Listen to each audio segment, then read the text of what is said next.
नमस्कार मित्रमैत्रिणींनो. आपल्या सगळ्यांना माहीत असणारे, ज्यांना रमी खेळण्याची खूप आवड आहे, असे एक आमदार माणिकराव कोकाटे हे मंत्री होते आणि यांच्या विरोधात आता अटक वॉरंट निघालेला आहे. सदनिका घोटाळ्यामध्ये ते दोषी आढळलेले आहेत. यांच्या विरोधात अटक वॉरंट निघालेला असला तरी टेन्शन घेऊ नका. ते एवढ्या मोठ्या पदावर असल्यामुळे त्यांना या सगळ्या गोष्टींपासून अभय मिळालेलं आहे, हे दिसतंय. आता हे बघा, हा आजचा पेपर आहे आणि ही आजच्या पेपरची अशी हेडलाईन आहे. काय म्हणतायत? कोकाटे बिन खात्याचे मंत्री. म्हणजे त्यांचं मंत्रीपद काढलेलं नाहीये, फक्त त्यांच्याकडे खातं कोणतंही नाहीये, म्हणजे ते मंत्री अजूनही आहेत, अशी ही हेडलाईन सांगते आहे. राजीनाम्याबाबत लवकरच निर्णय घेणार आहे म्हणे. आता 2-3 दिवसापासून जे काय चाललंय तुम्ही बघत आहात की माणिकराव कोकाटे यांच्यावर खरं म्हणजे दोषारोप हे फेब्रुवारीमध्येच सिद्ध झालेले होते.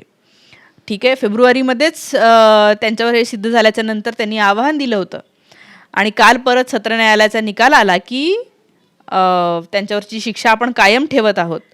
त्यांच्या विरोधामध्ये अटक वॉरंटसुद्धा निघालेलं आहे. आणि इतकं सगळं निघून सुद्धा यांना अटक झाली का हो?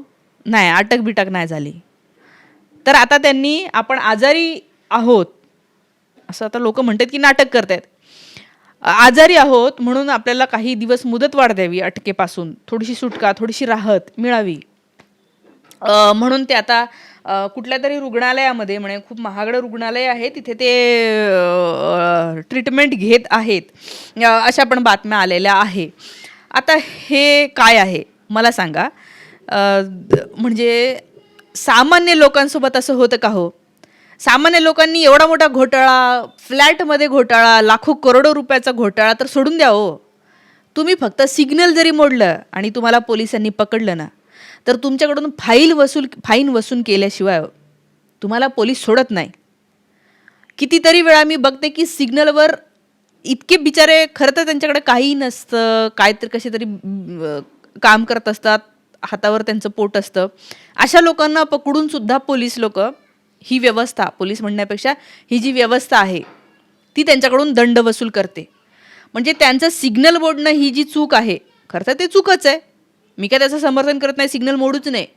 पण समजा मोडलं चुकून तरी त्यांच्याकडून तेव्हाच दंड वसूल केला जातो, त्यांच्या खिशात असो नसो. एखाद्या सामान्य गरीबातल्या गरीब माणसाने जर कुठलाही गुन्हा केला तर त्या व्यक्तीला लगेचच अटक होते. कधी कधी तर गुन्हा न करता सुद्धा खूप लोक अटकेत राहतात. सोनम वांगचूक सारखा माणूस, ज्याला अटक का केलं हे अजून पण लोकांना स्पष्टपणे कळलेलं नाही आहे. त्यांच्या विरोधामध्ये अजूनही प्रोसेस सुरू झालेली नाही आहे, त्यांना जामीन सुद्धा मिळत नाही आहे. दुसरीकडे गरीब लोक असतात की जे पैसे देऊन स्वतःचा जामीन करवून घेऊ शकत नाही, पोलिसांना धाक दाखवून किंवा पैसे बिशे देऊन, लाच देऊन जे स्वतःची सुटका करून घेऊ शकत नाही. मी तर म्हणते जेलमध्ये असेच लोक भरती असतात.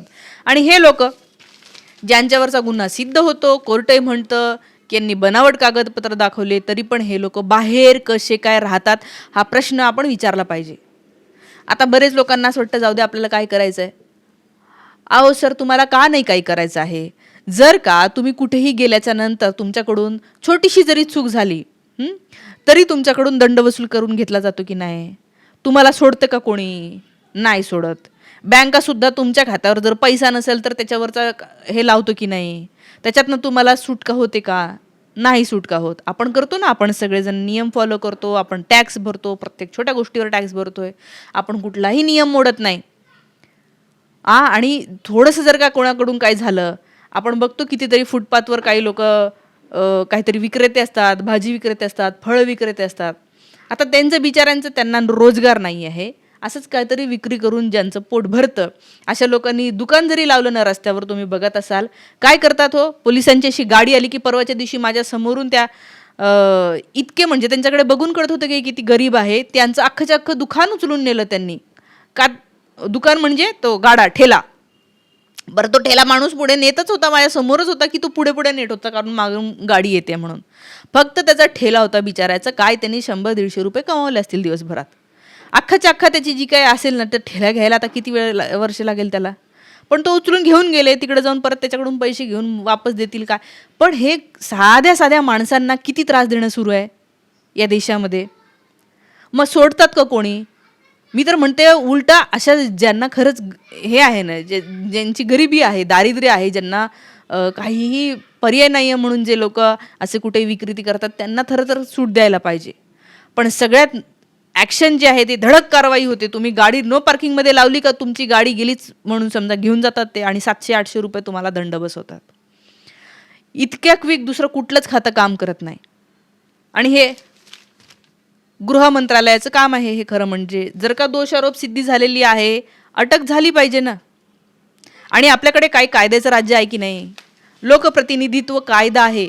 हा कायदा असं म्हणतो की जर का लोकप्रतिनिधित्व कायदा 1951चा जर का एखादा लोकप्रतिनिधी पब्लिक रिप्रेझेंटेटिव्ह जर का दोषी आढळले, कन्व्हिक्ट झालेले असतील, कोर्टाने जर का म्हणले की हे दोषी आढळलेले आहेत, तर ते लोकप्रतिनिधी राहत नाही.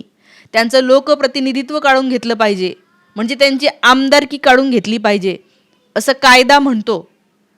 पण जसं की सगळ्यांना माहिती आहे, कायदे हे फक्त आता कागदावरच आहेत आपल्याकडे, ते ॲक्शनमध्ये नाही आहे. हे तर या बातमीवरूनच दिसतंय ना.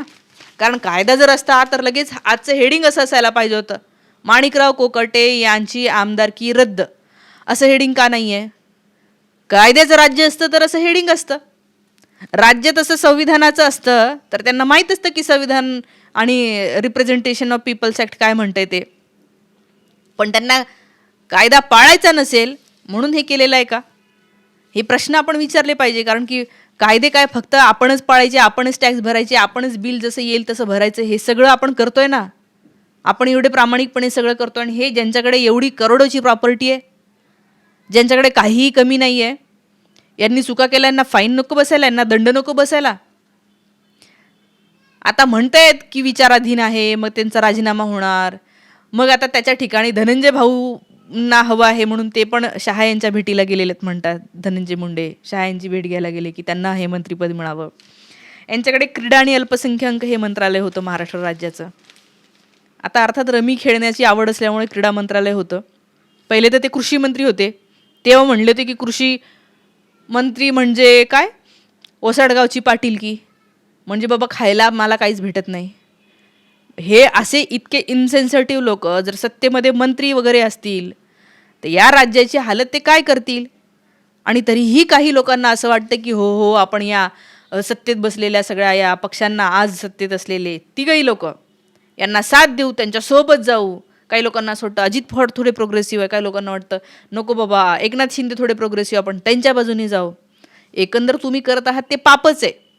ते जो काही हिशोब होतो ना कयामत का दिन, ते पापातच तुमचं सगळं होणार आहे. कारण की तुम्ही यांना मदत करताय म्हणजे तुम्ही अशी मनुवादी हुकुमशाही सत्ता या देशावर, या इथल्या पुढच्या पिढ्यांवर आणण्यासाठी मदत करत आहात.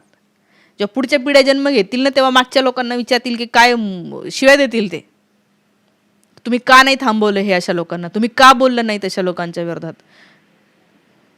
म्हणून मला असं वाटतं की आपण सगळ्यांनी बोललं पाहिजे आणि यांचा जो काय राजीनामा आहे तो लवकर घ्या. आणि बाकी जनतेला तर माहीतच आहे की करोडो करोडो रुपयाचे घोटाळे केलेले, खोके बिके देऊन घेतलेले लोक तुम्ही तिथं बसवलेले आहेत. पण निदान हे एवढं कोर्ट जर म्हणतंय तर घ्या ना लवकर राजीनामा, काय प्रॉब्लेम आहे. या सगळ्या गोष्टींवरच्या तुमच्या प्रतिक्रियासुद्धा मला कमेंट करून नक्की सांगा. शक्य असेल तर तुम्ही चॅनलला आर्थिक मदत करू शकता. थांबते. Thank you so much.